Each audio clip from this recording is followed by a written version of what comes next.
So, okay, let's see here.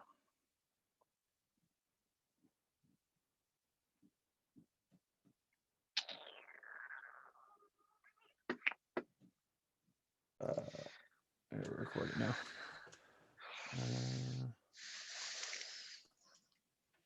Okay. Well, welcome to the Thursday edition of the weekly roundup, the 4-day roundup, as we'll call it. Yep. What a weird week it's been. We were just talking about that kind of offline, although we were online, everybody could hear us. Yeah. Before we get started, I just noticed that my fashion consultant Jose had just joined the group, so I wore a nice suit for him, a nice light blue suit with a pink shirt. Wow. My wife said that I look like a giant Easter egg. What do you think? I'm not sure how to comment on that. Is I it a don't know. compliment? I don't know. Jose, I'll chime in. I'm just I'm looking sure. to do right by him. That's all. That's right. That's right. Okay, enough with that. Let's get started. A couple things to start with. I did want to not too much in the housekeeping situation. I am kind of excited about this new initiative that we got going on with National Bank Financial. We just signed up for the CHIO, what is it? The CN CHIO cycle Yep. thing. Yep. Yep. So Race. yeah, the race. Yeah, that's Yep. not really a race. No. So Ben and I are actually going to do. We committed. I don't think I even told you this yet, Ben. We're doing 100 kilometers by May 2nd to raise money for CHIO. So you'll see that come out in an email. You can donate or not. We're not pushing anything crazy like that. We just want to get involved with some local charities. So we're doing that. Thought Yep. that was important for everybody to know. But yeah, we're going to do 100 kilometers. We may as well do it outside in one ride. Eh? Maybe we'll film it. Maybe we'll Yeah. make a little video for it. What do you think? One ride for sure. Yeah. Outside. No, we're not going to ride it on Zwift. Maybe if it was in the winter. That was Jose asking that if we are going to ride it on Zwift. We could. Yeah. I've ridden further than on Zwift before, which is like an indoor biking platform for nobody that knows. Anybody that doesn't know, but it's a long time just riding inside, I find. Mm-hmm. Anyway, okay. I know you want to get going here, so No, I'm good. I'm good. a lot going on. A new announcement, a new lockdown, 28 days. Mm-hmm. I don't know about you. I'm not sure I could handle another one of those. You got kids running around, it's actually probably a bit worse for you because your kids are a bit younger, but that can't be good for small business. I always like to include the Main Street and the Wall Street talk, and Yeah. I feel bad. I've got a lot of business owner friends, and I feel bad for them. But I understand the other side of it too. They're trying to keep things under control. Yeah, it seems like they left them open, right, with 25% capacity, but the restaurants get pounded again where they were supposed to. They're back to full shutdown. Yeah, I know it's Yeah. really too bad. It's Yeah. too bad. Okay, well, let's start off with some interesting thing in the news, and then we'll get into what happened in the portfolios and what you got up to this week. But Sure. let's talk about that weird hedge fund implosion. Um, I watched a little bit about it yesterday, and I couldn't really get my head around it. Why don't you? I'm sure most of the people that are on here will know about it, but why don't you kind of Yeah. give your insight on it? Yeah. So it is, it's always surprising when you see these kinds of things, and I don't think we've seen the end of this. But for those of you who haven't read about it, he was. Bill Huang, I guess. He used to work with Julian Robertson. He was one of the kind of Tiger Cubs. Julian was a very successful hedge fund manager and spun off a bunch of other successful guys. This guy, Bill, had amassed a good fortune. He was running what's called a family office. And so, what typically a family office is, if you don't know what that is, it's someone that's got a pile of money and doesn't want to manage anybody's outside money. So it's essentially running your personal account with a bunch of people helping you run it. And so part of why he is not running hedge fund money anymore is because he settled in an insider trading lawsuit with the Tiger Asia and a couple of funds a while back. So what a lot of these guys have done once they get sued, they get charged for insider trading. This guy had paid a $44 million fine, and he's allowed to continue to manage his own money, but he can't manage anyone else's money. And so what happened is they've been running money. He's built up his portfolio to roughly $10 billion, like his personal portfolio, 10 billion. And then what he did is he didn't really want the market to know his positioning. And so he went to the banks and he said to the banks, I want you to give me leverage on top of this, but also I don't want to disclose my position. So I want you to do with like credit swaps. So essentially, it looks like the actual prime brokers, Goldman Sachs, Morgan Stanley, Nomura, are the actual owners of stock. So if you go in and look at a company like GSX, which is a huge holding for Bill, it shows that Goldman Sachs owns 30% of the company. Well, it's not true. Obviously, he did. Now we find out. And so what happened about 2 weeks ago is positions started going against him. Goldman, Nomura, Morgan Stanley, Credit Suisse. There was Mitsubishi Financial as well. All these companies came together. They had a big meeting. They said, "Okay, look, I know this guy's in trouble. Let's have an orderly unwind." And so you started to see some pressure in the stocks about a week and a half ago. And then Goldman Sachs on Friday last week said, "Screw everybody. We're punching it out." So they started hammering the stocks. And so they hammered the stocks down like 40, 50%. And so this guy had a $10 billion portfolio. Leverage, we'll call it 6 times. It's something like 6 to 8 times. So he had $80 billion exposure. And Goldman was like, we want to be kind of first in line to recoup some of our losses. And so they just started pounding it out. And then the rest of the firms as well started to get in there to try to recover some of their losses. And so this guy has evaporated his $10 billion portfolio in a matter of days. Wow, that's crazy. Yeah. How does that even happen? Like, I mean, you just explained how it happened, but Yeah. with all the regulations in place, how does he? I mean, I guess these guys are smart. They find a way to get around it, right? So it's a good question because he said he was long short, and so it's interesting to see what's been happening because only the long positions got exited.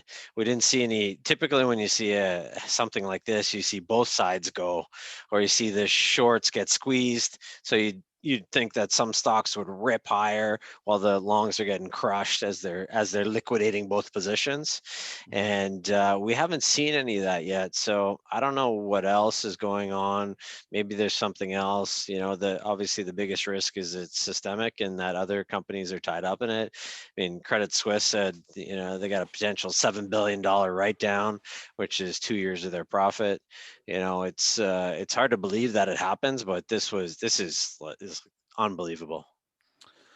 Yeah, I mean, I gotta think that he's probably not the only guy doing it, or do you think No, he is? No. no way, no way. Yeah, Yeah, yeah, that's crazy. yeah, Wow. Well, yeah, that one was kind of grabbed my attention. It's one of the things we're definitely going to talk about in the podcast tonight. yep, Thursday night podcast we're going to shoot tonight. yep, That'll be good. yep. Um. Okay, so let's talk about this week. I haven't heard from you much this week. You've been kind of quiet. Means that you've been had your head down, just Working moving away. money around. Yeah, I would say that lots going on as we got into quarter end, just trying to see where and what was happening, where things are going. It was a pretty choppy week for technology stocks, and some of the positions that were working for January, February were a bit more challenging in March. So it was a week of just saying, am I still happy with what's in there, positioning? Added to a few positions. EWL, which is Switzerland, yesterday, added to that. Was up 1.5% today.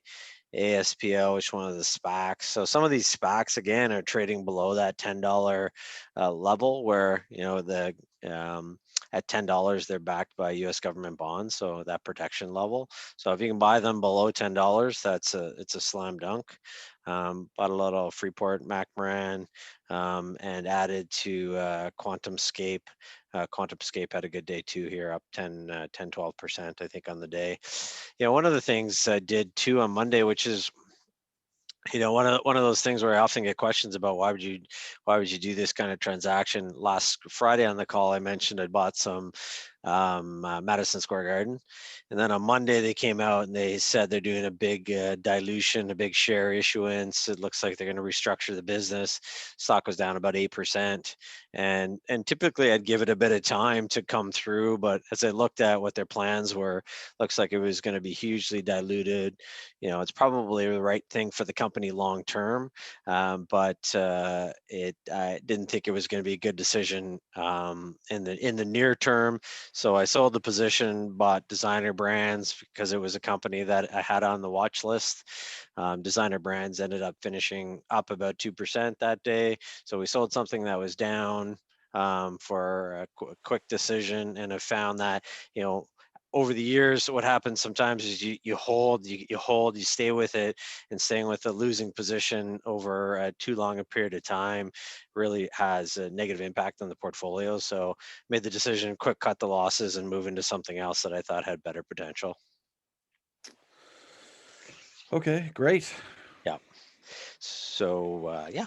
So I've been doing that. There's a couple of new IPOs in Canada, which we haven't seen in a while. A lot of bought deals that we've talked about, Mhm. but there were, I guess, two kind of IPOs this year or this week. We'll say one of them was the ticker symbol is CARE. It's Dialogue Health. And so this one got a lot of real positive press, tons of interest and demand. It's a kind of telehealth, kind of virtual medical support technology. National Bank actually is in partnership with them as well, from a discussion perspective. So that one traded really well. It's the best one I've seen in a long time. So it came out at 12, and looks like it closed here around 1770. So a huge move for it out of the gate. On the other side of that, you had a company called MDA Technologies, which is a space satellite company that initially tried to come out in the range of $16 to $20. The market hated it there, so they ended up having to reprice yesterday down below $2 below their initial range of so at $14. That one's going to trade next week. But interesting, like the two areas that are quite important, satellite technology would have thought that would trade pretty well, and health, but you had big differential based on what the market was thinking about the two companies. Mm.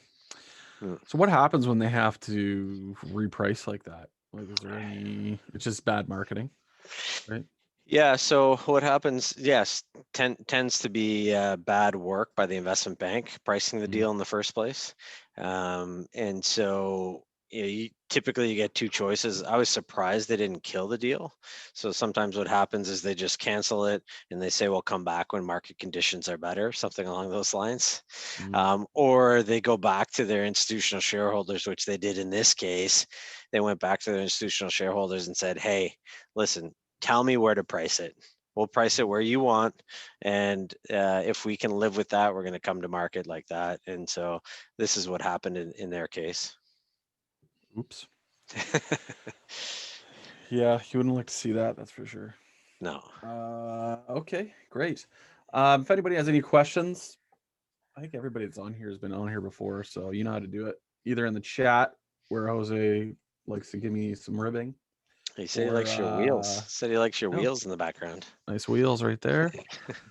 Um, or you can raise your hand like Lyle normally does, or there's a Q&A button too at the bottom as well. So get those questions ready.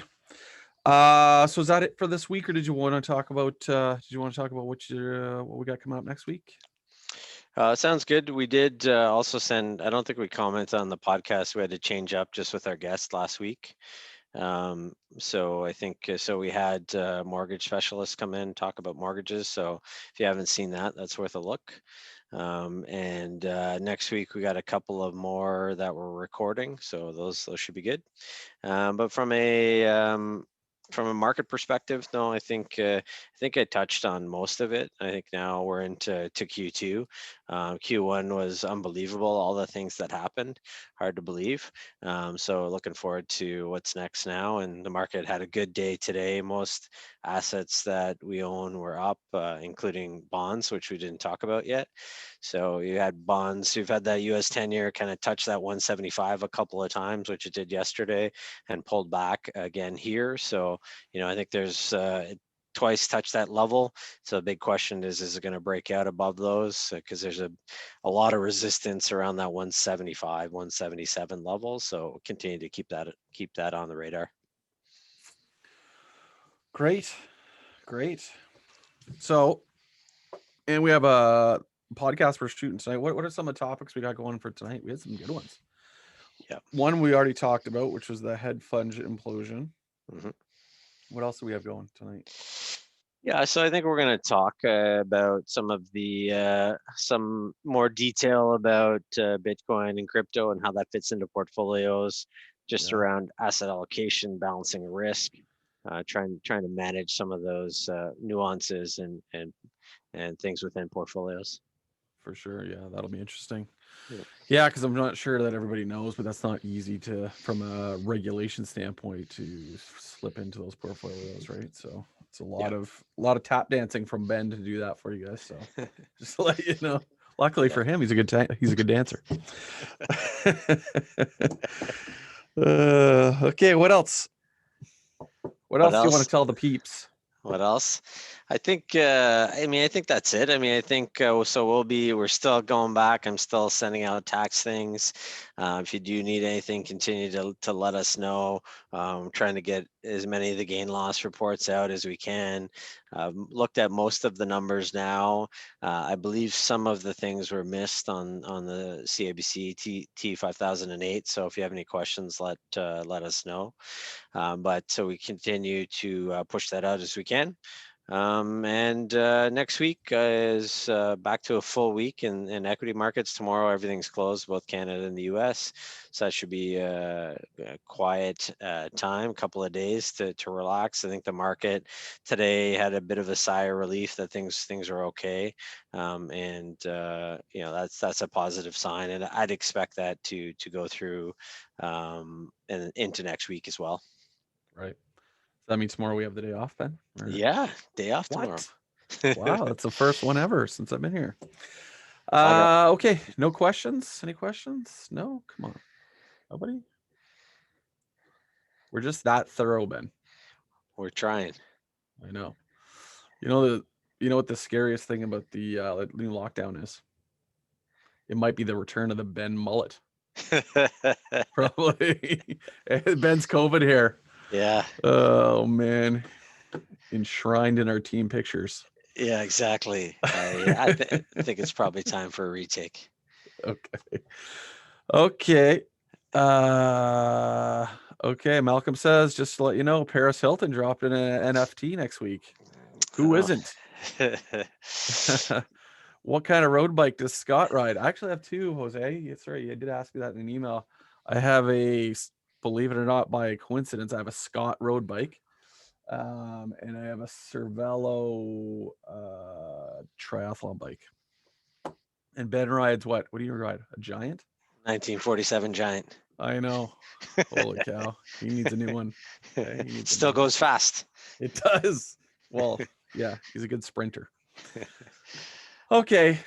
We've had an excessive amount of witty banter here. We have. So, but as for NFTs, if you haven't seen our thoughts on NFTs, we did talk about that in one of the last podcasts. We go in and kind of give a highlight on NFTs. So if you haven't seen that and you're interested on our initial high level thoughts on that, it's in there as well. Great. Yes, the NFTs are getting out of control, but yeah, very interesting to watch. Yeah, for sure. Okay. Well, geez, even the comments are witty banter here. Hey, Lyle rides a motorcycle. I didn't know that about him. Yes, Jose, the engine is important. You know, everybody's trying to save on bike weight, but my biggest problem was I've got the power to weight ratio is a little off these days, so I gotta work on that for the hills. All right, well, this has been fun today. Yeah. We'll talk to everybody next week. Podcasts will launch. We got those pretty dialed with the editor now, so they're coming out pretty consistently now. So the videos are coming out Sunday, and now we have an audio editor too. That's hopefully we're shooting for Sundays as well. So yeah, if you haven't subscribed, that's how you get notification of those. And Ben, we're going to try to put out emails to let people know where to find those every week too from now on. Okay, that's it, guys. Thanks a lot, and we will. I hope everybody has a great long weekend, and we'll talk to you next week. See you later. Thanks. Bye. Thanks, guys.